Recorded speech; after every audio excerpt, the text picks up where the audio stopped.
Hello, हाय, welcome, नमस्ते। मेरा नाम ऋतिक और आज हम फिर से बात करने वाले हैं एक और इंटरेस्टिंग कंसेप्ट के ऊपर। तो ये वीडियो उन बच्चों के लिए मोस्ट इंपोर्टेंट होने वाली है जिनके पास सब्जेक्ट है इंट्रोडक्टरी और बेसिक इकोनोमेट्रिक्स। चाहे इंट्रोडक्टरी इकोनोमेट्रिक्स हो चाहे बेसिक इकोनोमेट्रिक्स हो, सिलेबस सेम है।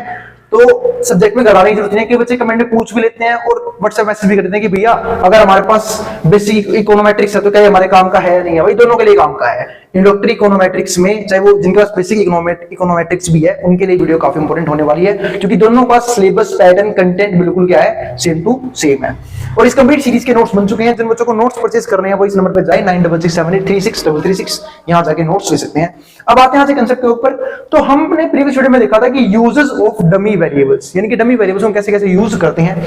उसी बात को आगे बढ़ाते हुए आज की वीडियो में बात करने वाले हैं फंक्शंस ऑफ डमी वेरिएबल्स, यानी कि हम और भी फंक्शंस को जानेंगे डमी वेरिएबल्स के।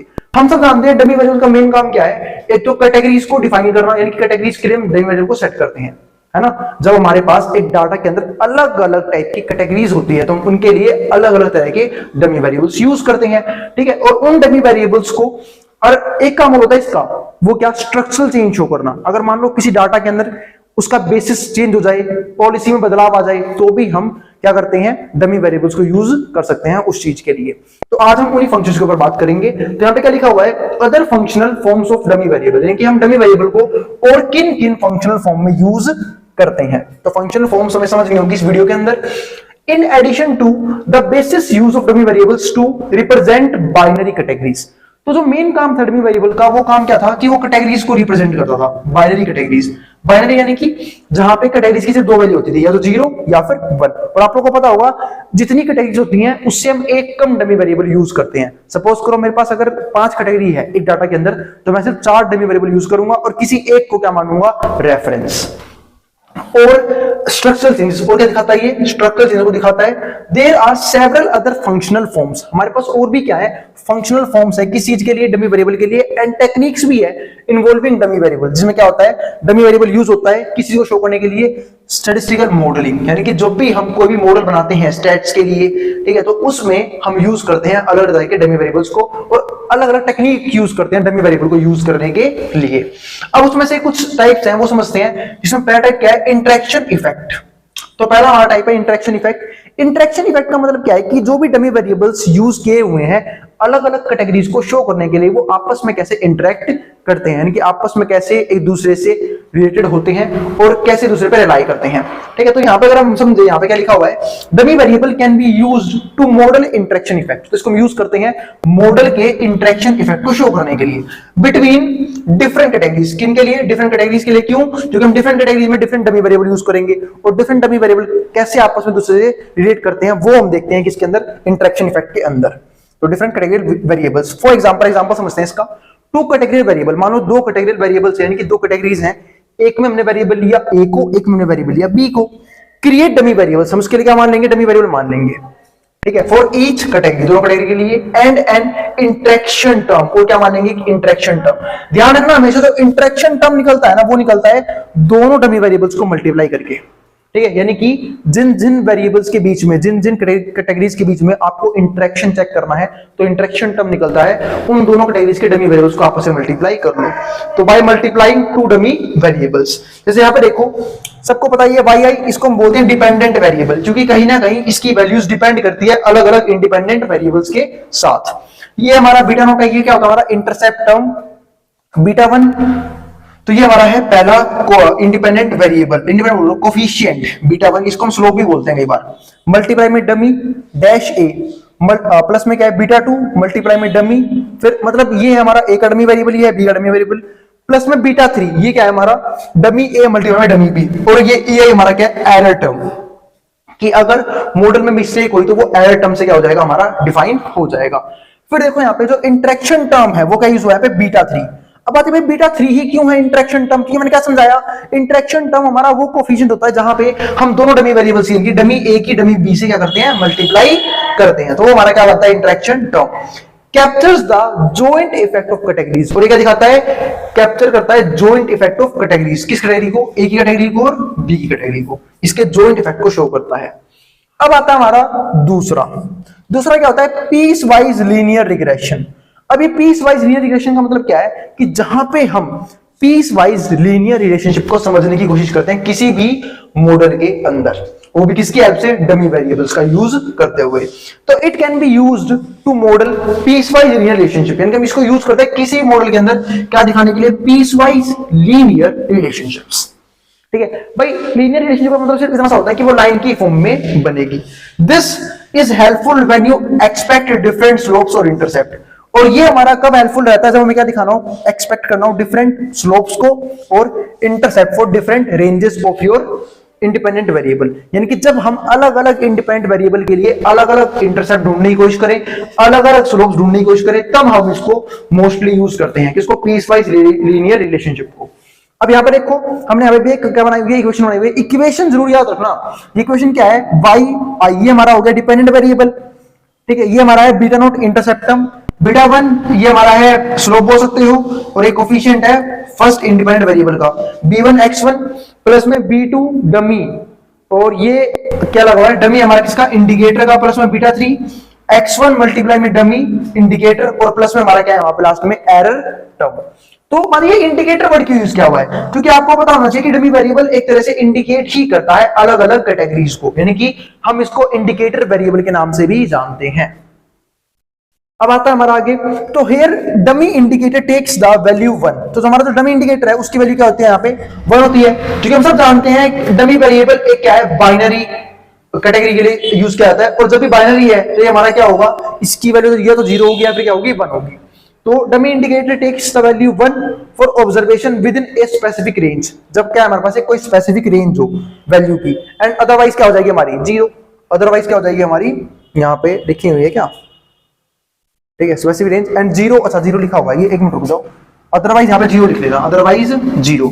इसका मतलब क्या है कि अगर किसी भी स्पेसिफिक रेंज के अंदर हमारी वैल्यूज हैं, तो उसके लिए हम जो डमी वेरिएबल की वैल्यू लेंगे वो लेंगे 1, और उसके अलावा अगर कोई और वैल्यू है उसके लिए हम क्या लेंगे, dummy variable 0।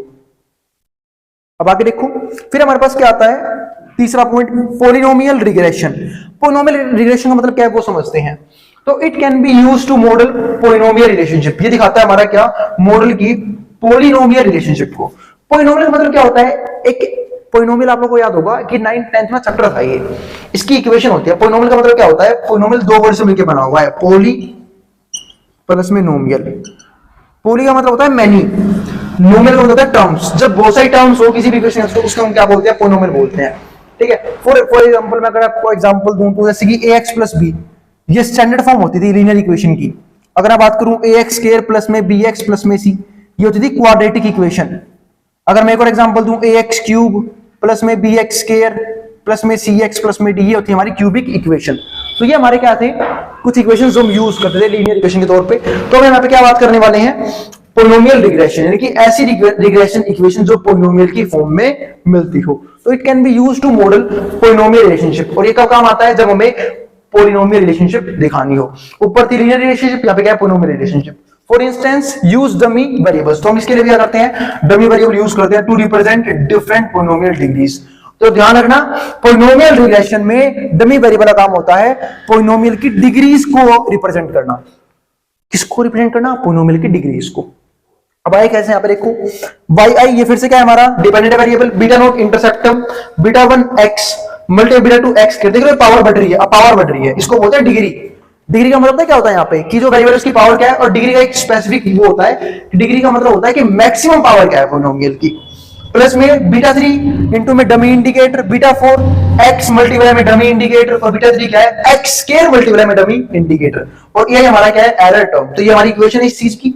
Dummy indicator takes value 1, जो डमी इंडिकेटर है उसकी वैल्यू हमेशा क्या रहेगी, 1 for observation where polynomial term is relevant, जहां हमारा क्या है, जो पॉलिनोमियल की टर्म है वो क्या है, रेलेवेंट है, यानी कि हमें जरूरत है उसकी अपने मॉडल को बनाने के लिए, तो हम वैल्यू 1 लेंगे, अदरवाइज 0, ठीक है। और अगर रेलेवेंट नहीं है, यानी कि इरेलेवेंट वैल्यू है पॉलिनोमियल की किसी भी टर्म पे, तो उसका जो है हमारा वैल्यू जो है डमी वैल्यू 0 हो जाएगी।